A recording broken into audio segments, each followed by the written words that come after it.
Okay, so to begin, when you log into any title, the first thing to know is how to navigate that title, of course.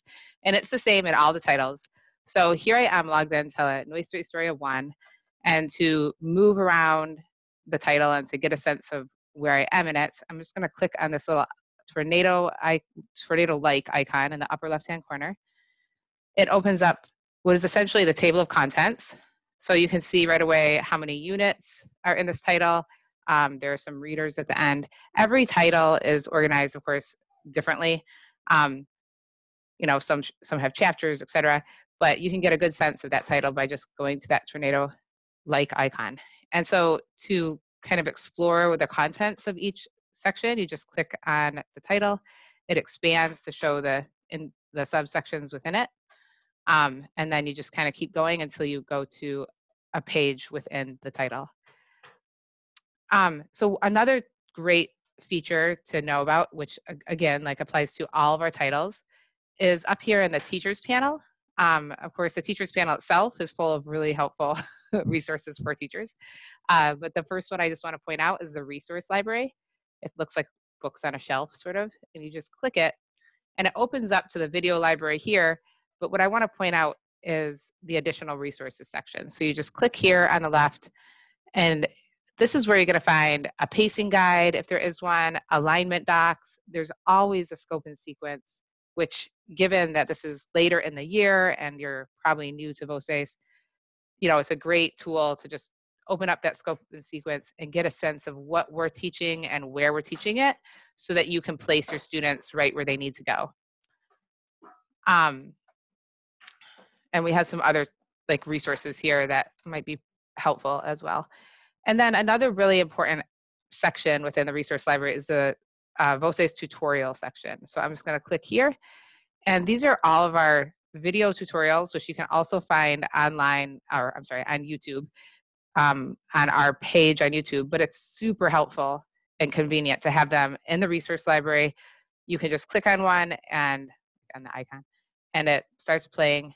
And each one has a PDF, which is the same content that's in the video, but in written form, which personally I'm one to really like the PDF style, so I can just kind of find what I'm looking for, find the answer, and be done, versus watching a whole video. But, you know, to each their own, so we provide both options. So again, that is in the teachers panel and then the resource library. And that's in every title, same thing. So the next thing I'd like to just recommend in this unique situation is that once you, okay, well, first of all, Kelsey, my colleague Kelsey, had a webinar earlier today at 9 a.m. and has another one this afternoon at 1 p.m. That covers how to set up students, because there are a few different ways that you can go about setting up students. And so she covers all those ways in the webinar. So that's an important first step before, you know, obviously before you start assigning work, you need your students to be set up in your account. So the next step is to make a video for them, and maybe to deliver that video pretty much simultaneously with their login information, just so they know the basics of navigating when they log in, and they know what you expect them, you know, what icons you expect them to focus on, etc. So let me just go over like what that type of video might be. So, well, first of all, when you create any new class, you get a sample student in every class. So I'm just going to grab this sample student's user ID. I'm copying it out. And then I'm going to log out of there. I'm going to sign in as a sample student.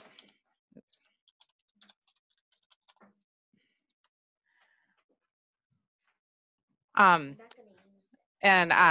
once I'm logged in as a sample student, I think it would be a good idea for you to point out something, like to download, sign up for a free trial of Zoom if you want, or any other video recording program, and make a short little video or a series of pictures, as one of the attendees today mentioned that she did with her students, where you just kind of point out special features. or specific features that they need to pay attention to. So for instance, go over what I just did, the basic navigation, how to move from one page to another. Um, have them complete, if you want, this student resource section, which is the page that we're looking at here. It's the first page of the section. And this first page actually goes over a whole bunch of these basic features. It just talks about, like, it answers common questions, how do I access as an assignment, etc. You could have them do some sample activities, which is the next page in that section, just to get an idea, just for them to kind of get a feel for how this program works. And then in your video, you could mention that their assignments will be available in this, when they click on this icon in the upper right-hand corner with a star, and that it will start as a day, like, so that they can see the day, anything due that day, sorry. And that they can just click to month and see anything coming up in the next week. That when they see an assignment, they click on it and they see the assignment details over here, and they can go to the assignment like this. So, going through these basic steps, I just think, gets them going quickly, makes them a bit more comfortable when they log in.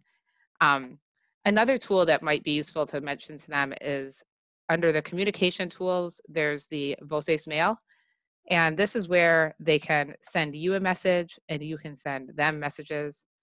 This is also where automatically when you grade something, they will get a message saying that it has been graded, and will be able to access that assignment and see your comments and their grade.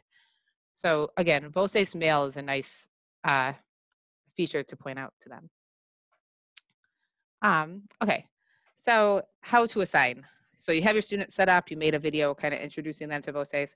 Now you want to assign them some work. So what we do is we just come up here and you find, the activity that you want to assign. It can be any page actually within the entire curriculum, but it mostly makes sense to do an activity.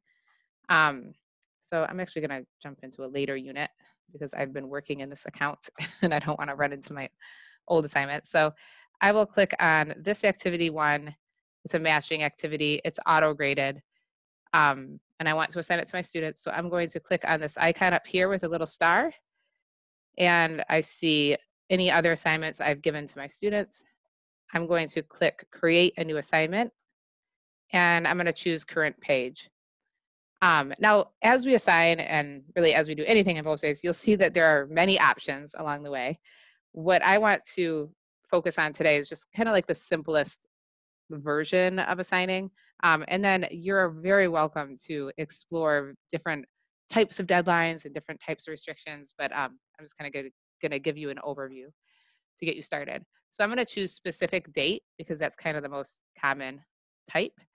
Then I just choose that date on this calendar. So I'll make it due in a week, click apply. I can give it a few different types of deadlines, but the default is soft deadline. And this is nice, especially if they're new to Voces, because it gives them an opportunity to submit work late, although it's marked late, and and they are prompted to type in an excuse as to why it's late. So it holds them accountable, but doesn't lock them out of it. I'm going to click use selected date.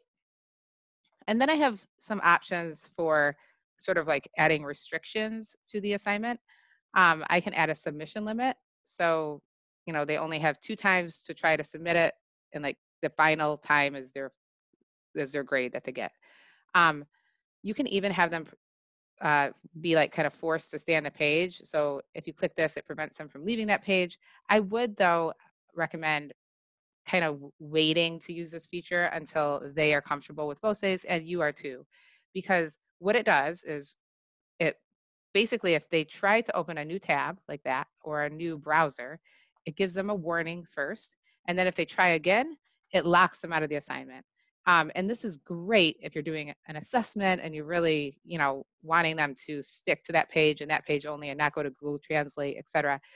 But when you're working in such a unique situation as it is now with them being remote, etc., it might be best to just, wait to use that kind of restriction.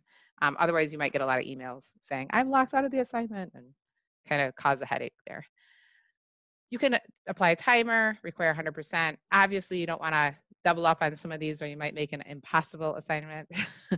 But they're all useful, or you could just leave it as is and just assign the assignment. It's really up to you. And you can do this on any assignment. So, you can really just pick and choose how you deliver that assignment to your student. I'll stick with a submission limit on this one, and then I'm going to click finish selecting additional options. Now I see the classes I've set up, and I can just choose the classes that I want this assignment to go to. And then I'm going to click finish selecting classes. And now I can type a note here saying, whatever makes sense, a note to the students, and then click create assignment. And now when I look in a week from now on the 26th, I see that that activity has been assigned. Now, if I wanted to, if I wanted to edit any of the restrictions, any of the details of the assignment by student, all I've got to do is click on the assignment, click edit assignment, and I can see down here all my students listed by class, and I can click edit student specific details. So like for Sandra, if I wanted to give her more opportunities to submit, I could raise it to 3, click apply. If Ben was for some reason going to be out of town, unable to do it by the due date, and I knew that, I could add some time to it and only to him. And I could also, if I wanted, change like core assignment details, like if I forgot to do something that I meant to do for all of the assignments. So you can really edit anything, and you can differentiate by student here as well. And you just want to remember to save your edit, and then it will be reflected in their assignments. So that's how you assign a standard activity. I'm just going to show you really quickly the differences when assigning a recording activity. So I'm going to jump down here to one of our recording activities. And something to just note is that, well, first of all of our titles in French and Spanish, whether it's comprehensible input or the more traditional approach, all the titles have the very similar types of activities. So we have auto-graded in all the titles. We have recording, like kind of mock conversations in all the titles. So you'll see this no matter what you end up logging into. So with the recording activities, many of the steps are the same for assigning. You go to the page, you click on the star icon, you click create a new assignment, click current page. I'm going to give it, again, just a specific date. I'll do it Thursday or Wednesday of next week. I'm going to keep it a soft deadline. I'm going to click use selected date. Now, instead of submission limits and keeping students on the page, et cetera, the options are single record or automated recording. The single record is great because if you do select it, it just means that they can record themselves once and then can't re-record. If you don't have this selected, they can re-record as many times as they want, and you will hear their final recording. So either scenario, works depending on your goals and the assignment, but you just have the choice here.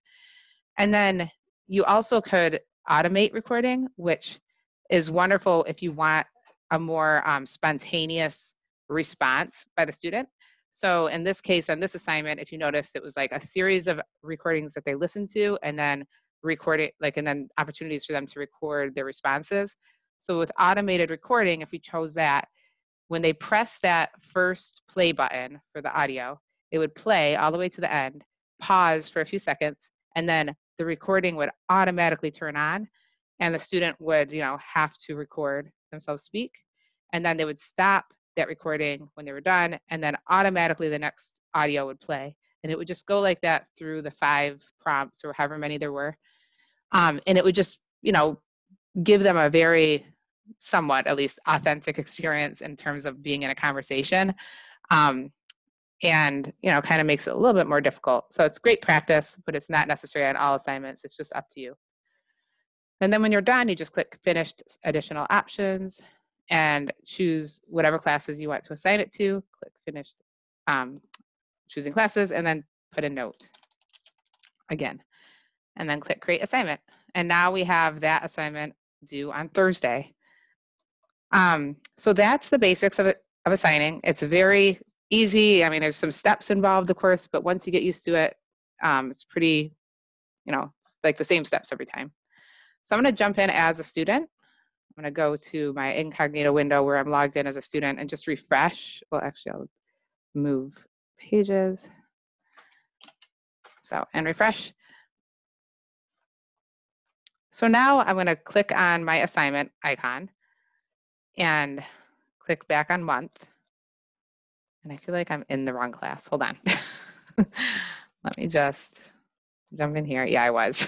I had been assigning all those to periods 1 and 2 and not my middle school class. So I'm just going to log in as Sean and show you what that looks like.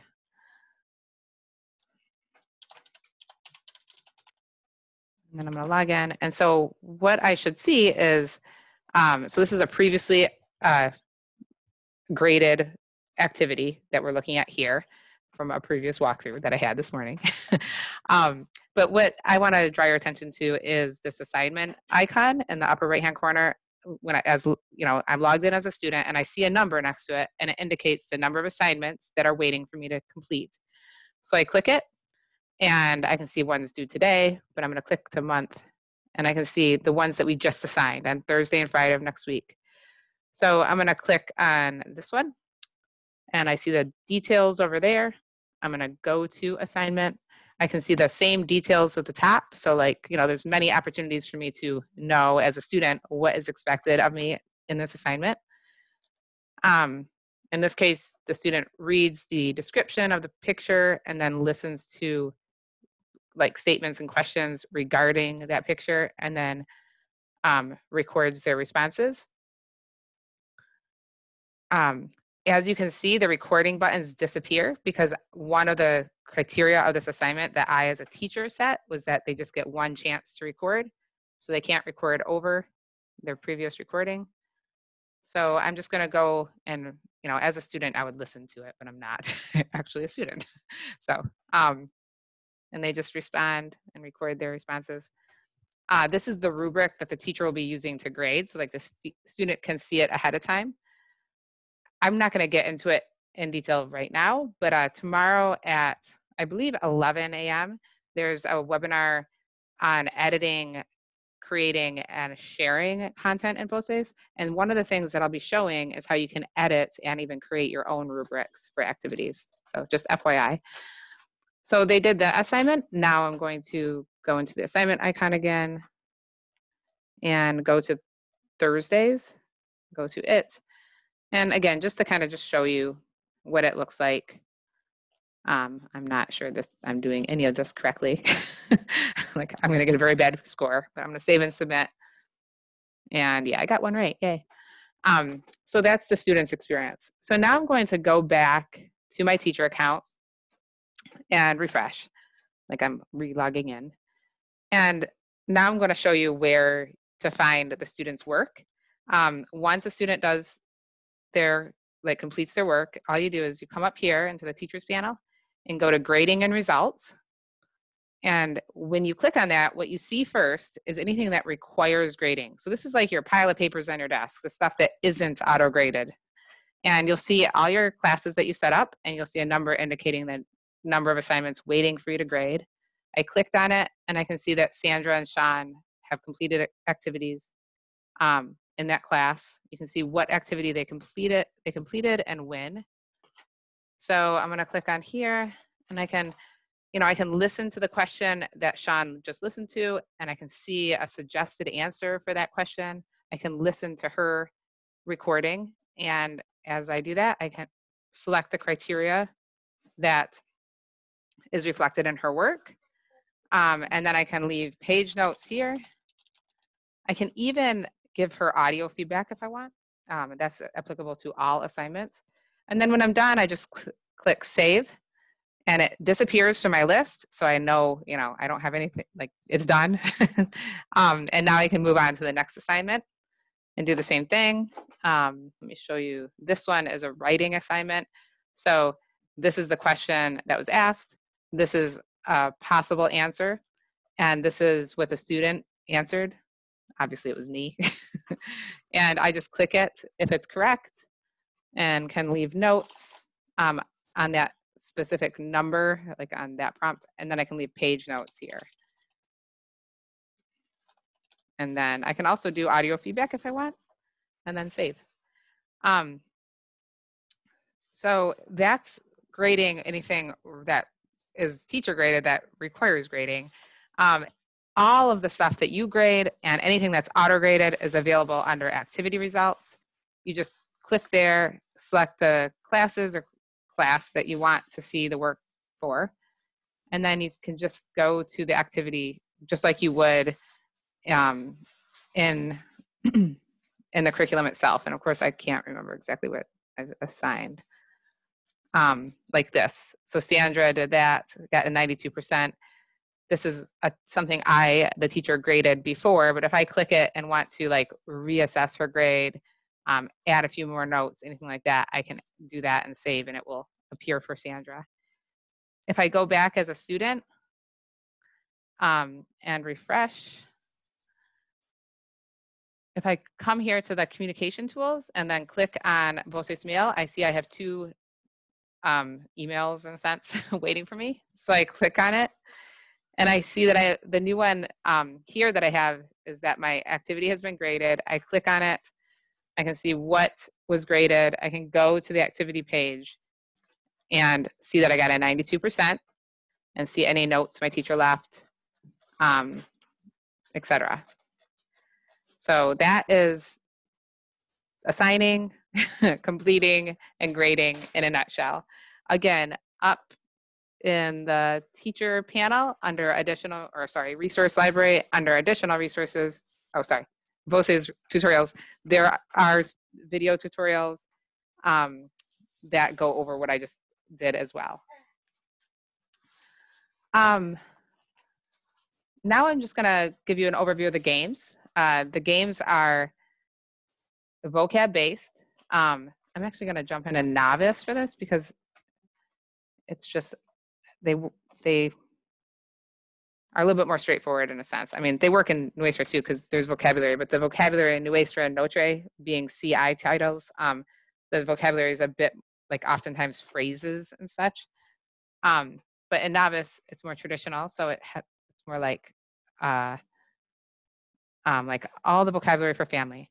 So the games in any title can be accessed at this little controller icon at the top of the page, and same with the students. It's the same. So you click on it and you see our games. One is match. This is like a version of concentration. So I'm going to choose single player game.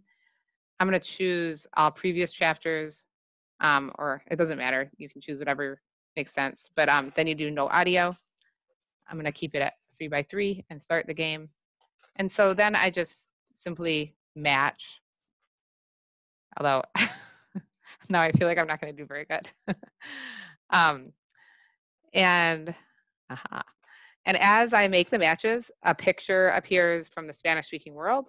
And then when I complete this, when I've like made all the matches, it gives me a question that is just like a cultural question that I may or may not know, that the student may or may not know. And I can answer it however I want, but then when I press submit, it gives me the real answer. So it's a way of teaching, little cultural tidbits to the students while they're having fun playing games. Their score is reported to you, the teacher, under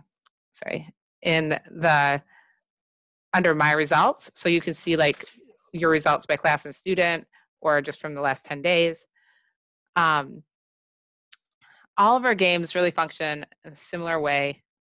This is really, honestly, it's a pretty fun game, especially like the speed one, and it can get kind of competitive between students. So it's just how many matches can you make in a minute? I didn't do very good already. And they only have, they have 3 strikes. So once you have 3 strikes, I thought it would stop then. I guess you just get as many strikes as you, so it's all about just how many matches in a minute. I didn't do very good. And then the other one is Voces Roundup, which every once in a while it lights up like it just was, it lights up like green, and it means that there's a word or phrase in the trap, and that if you get it right, then you've collected that word or phrase. But even when it's not glowing green, the students can come in here and go to the PLV net and try to collect, and try to identify 5 to collect 1 word or phrase, or 10 to collect 3. So, oops. Clearly my Spanish is not in its best form today. Sorry. But the idea is that they collect, let me just see, as many vocabulary words as they can. And if you wanted to make this competitive, you could, and it could be like, you know, by the end of this week, whoever has the most vocabulary words collected for chapter 3, you know, wins a $5 gift certificate to Amazon or something like that. I mean, it would have to be a virtual gift at this point, but you can definitely add a sense of competition to this, and many students love it.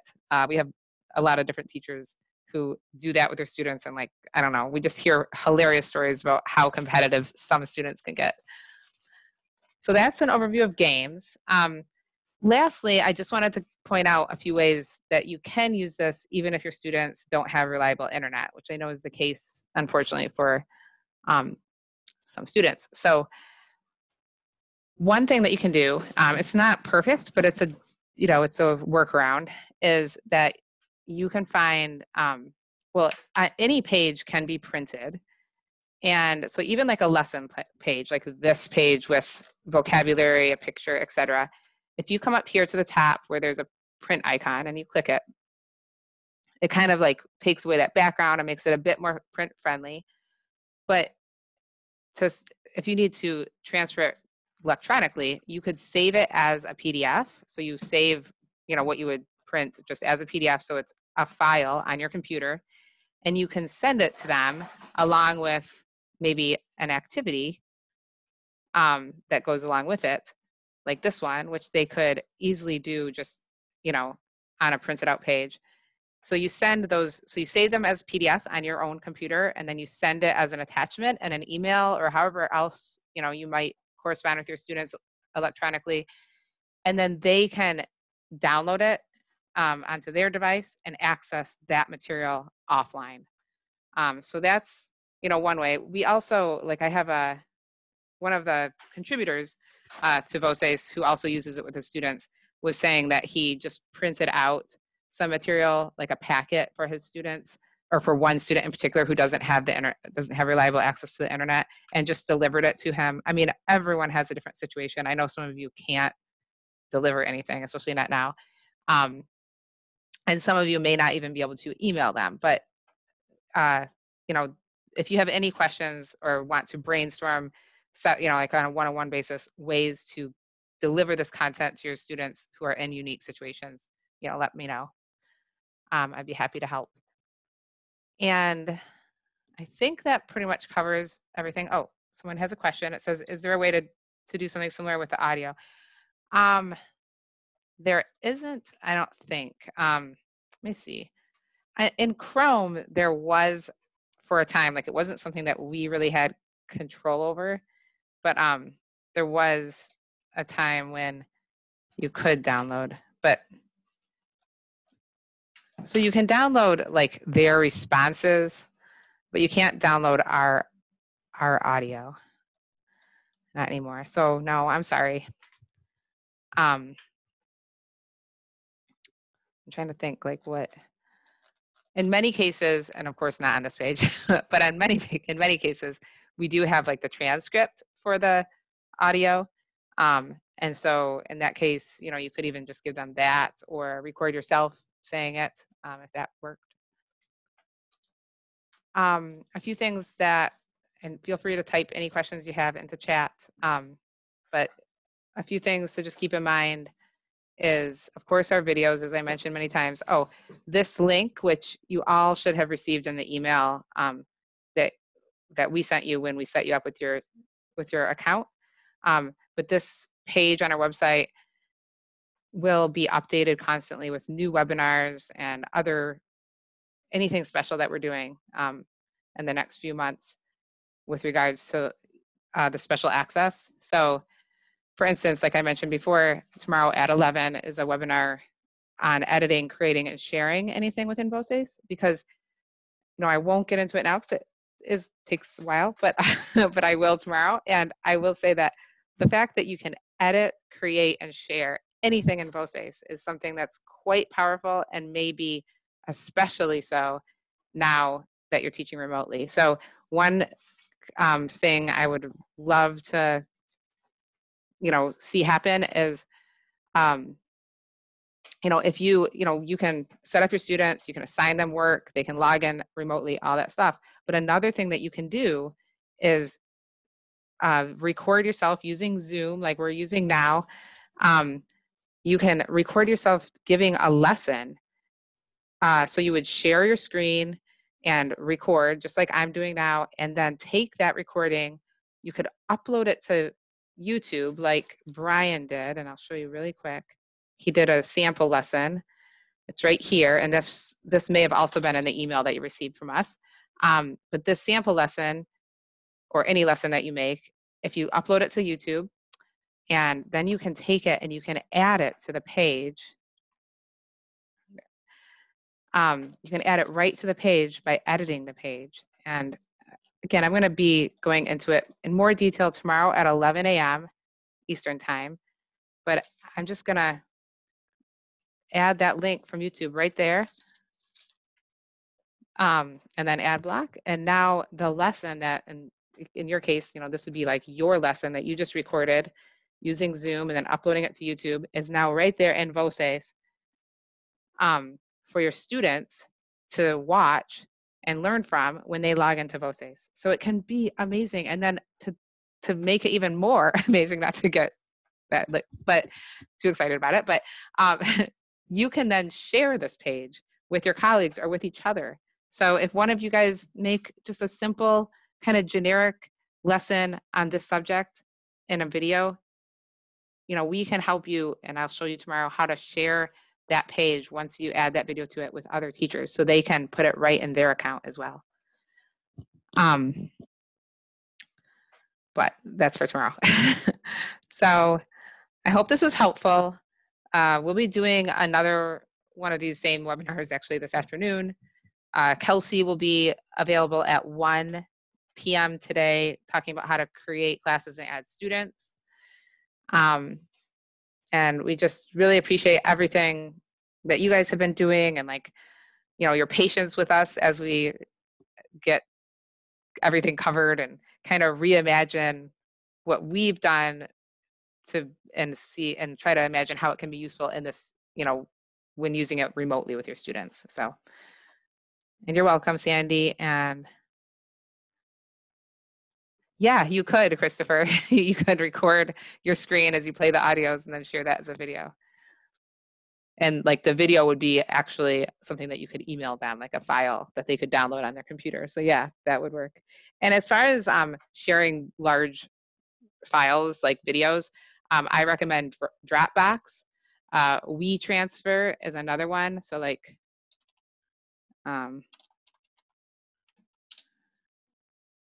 WeTransfer is really easy to use. And then Dropbox, I believe Dropbox is offering something maybe a little bit free for teachers right now. You might want to check it out. And then of course, Zoom for actually recording the video. Join Me is another one that we used to use, and it works as well. And I think they are also offering something free to teachers. So yeah, there's lots of options. I think the main thing is, maybe for a lot of you guys, get things set up and your students logged in kind of quickly, just to start that routine. And of course, understand that they're going through a lot, so maybe lower expectations a bit. But getting that language in front of them will be important to bridge this time. Okay, so I think I'm gonna just wrap up, and if you guys have any other questions, feel free to call us. You can email me directly at erina@vocesdigital.com. That's ERINA@vocesdigital.com. Or in general, you can email us at info@vocesdigital.com. And you're welcome. You guys take care. Bye-bye.